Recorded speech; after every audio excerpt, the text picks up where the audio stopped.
자, 오늘은 냉온수, 여기 수도 분배기와 보일러 각방 온도 조절기에서 분배기, 그리고 이거는 전에 이제 제가 샀다가 안 쓴 건데요. 그 메리평 그 에이컨 분배기입니다. 지금 현재 문제점이 뭐냐면, 냉온수 분배기를 저 같은 경우는 단독 배관을 해 놓잖아요.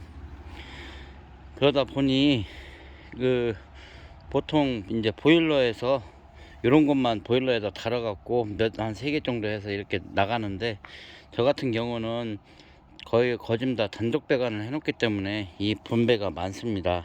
그래서 이런 분배기를 별도로 설치해서 냉온수를 해주는 그 스타일로 가는데, 일단 요거 같은 경우는 나중에 이제 물론 보여서 조금 뭐 눈에 거슬리는 부분도 있을 수는 있겠지만, 관리가 편해서 자꾸 이런 것들을 쓰게 되는 것 같아요. 물이라는 것은 언제든지 셀 수 있는 그 위험성을 갖고 있기 때문에, 그래서 문제가 생겼을 때도 여기서 배관이 있기 때문에 뽑아서 연결해서 다시 꼽으면 되기 때문에, 그런 부분 때문에 아직까지는 이걸 선호하는데, 이거는 실패적인 것 같습니다. 물론 좋은 취지로 해서 제품을 개발해 주신 것은 제가 이해를 하겠어요. 근데 여기서 요만큼 해서 손을 꼽을 수가 없어요. 손밖에 안 들어갑니다. 여기에 잡고 손이 해서 한 30cm 정도는 돼야 이렇게 껴먹을 수 있고요. 중간에 뭐 에이콘 관은 잘라서 연결을 하더라도 이렇게 연결할 부위가 있어야 되는데, 없어서 이거는 사실은 어려워요. 그렇다고 원선을 다시 가릴 수는 없잖아요. 매립이 된 상황이기 때문에 위에 올라온 부분에서 잘라서 연결해서 다시 꽂으면 되는데, 그런 작업이 불가능합니다. 예, 커져야 돼요. 훨씬 길어져야 됩니다. 최소한 크기를 비교해 봐도 확연히 틀립니다. 그래서 아직까지는 이런 매립형 분배기를 쓰기에는 위험성이 있고, 이 수리가 전혀 안 된다는 점 다시 고려해서 개발 좀 해주셨으면 좋겠습니다. 그리고 이제 이 밸브를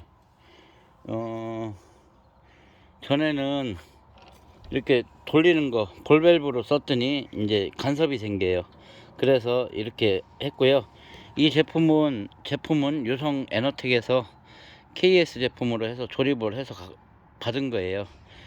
분배기 값만도 요거 두 가지 해서 한 30몇만 원이 됩니다. 어, 이 그리고 저는 이게 냉온수 분배기 때문에 그 다 밸브가 다 달려 있어야 돼요. 문제가 생겼을 때 그 부분을 잠가 놓고 뭐 수리를 한다든지 해야 되기 때문에, 밸브가 없을 때는 전체 물을 꺼야 되고요. 이 속에 있는 물들이 아베이에서 어느 정도 물이 많이 빠져야 수리를 할 수 있는 것들이 있습니다. 그렇지만 문제가 생긴 라인에서 잠궈 놓고 하면 그 라인에 물만 빠지면 되기 때문에 나중에 유지 보수가 조금 쉽다는 점들이 있고요. 이것은 이제 공기를 빼기 위한 에어 밸브. 물에 공기가 차면 수압이 약해지고 잘 안 나오는 경향들이 있습니다. 그래서 나중에 물을 채우고 나서 이걸 이용해서 항시 공기를 빼줘야 물의 순환도 흐름도 좋아지는 거고요. 그래서 그런 것들이 달려 있는 거고요. 옆에는 이제 마구리를 쳐야 되고요. 여기서 이제 인입을 잡아줄 거예요. 인입을 잡아주고, 요거 같은 경우는 이제 저희가 그 보일러를 경동 거를 쓰기 때문에, 경동 라비엔 제품을 쓰기 때문에 라비엔 그 각방 온도 조절 밸브를 달아 갖고 온 것입니다. 제가 이천 현장에서는 실수를 해서 이거를 나중에 달았어요. 근데 이제 요번에는 그거를 저도 캐치를 해서 이제 각방 온도 조절기, 이 센서들이 다 연결이 돼서 각 방마다 온도를 맞추면, 여기서 이제 밸브에서 뭐 반쯤 열었다가 3분의 1쯤 열었다가 하는 역할을 해주는 거고요. 여기는 아직까지는 보일러는 엑셀관을 이용하고 있습니다. 엑셀관이 가장 보편적이고 일반적이면서 아직 큰 문제가 없는 걸로 저도 알고 있기 때문에, 이제 저도 아직은 엑셀관을 쓰고 있고요.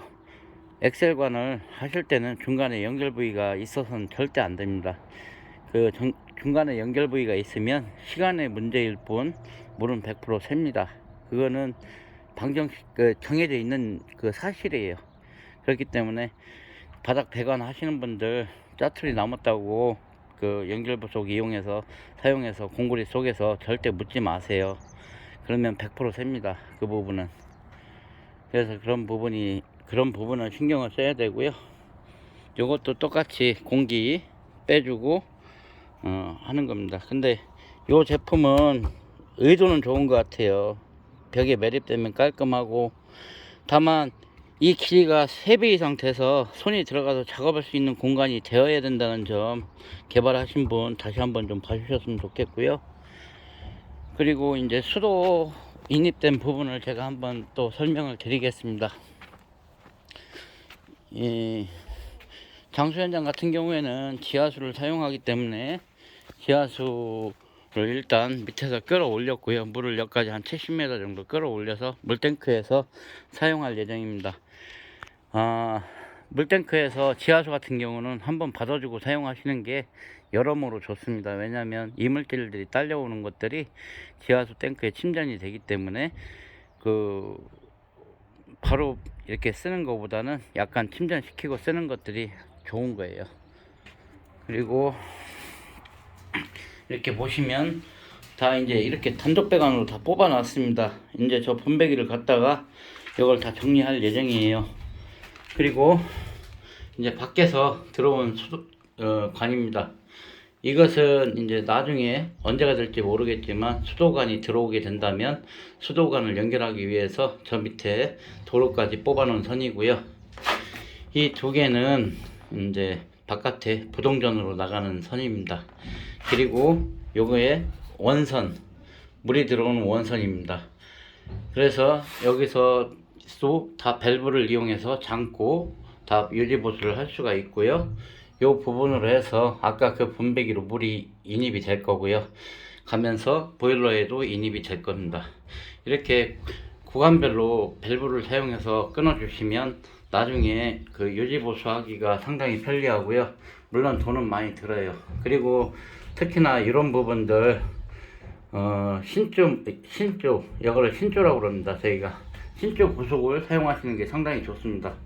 스테인레스를 가끔 보다 보면 없는 부속들이 있어서 쓰게 되는데, 스텐 같은 경우에는 전문가들 아니고서는 초보자들이 만지기에는 상당히 까다로운 자재예요. 왜냐하면 경도가 세기 때문에 꽉 조인 것 같은데도 물이 새는 경우가 많습니다. 그래서 초보자들한테는 상당히 안 좋은 거예요. 물론 전문가들은 그 내용을 다 알고 있기 때문에 안 새게끔 할 수 있지만, 그 초보자들이 연결하실 때는 이런 신조 부속을 사용하시는 게 가장 좋다라고 말씀을 드리겠습니다. 어느 정도 테프론을 잘 감아서 해주면 신조 부속 같은 경우는 물 새는 경우를 저도 거의 못 본 것 같고요.